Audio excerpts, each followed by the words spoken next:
Hi, I'm going to talk about the difference between a tutorial guide and a how-to. Okay? A tutorial, it's the step-by-step instructions on how to get something done. Okay?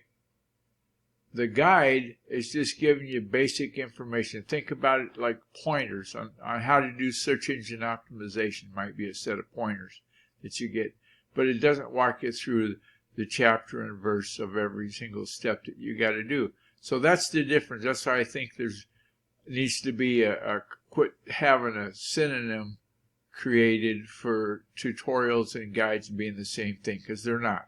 They're not even distant cousins. Maybe by marriage. Anyway, you have a great day. Thanks for taking time out of your day for this episode of the Guy or Cook Report. It's a wrap.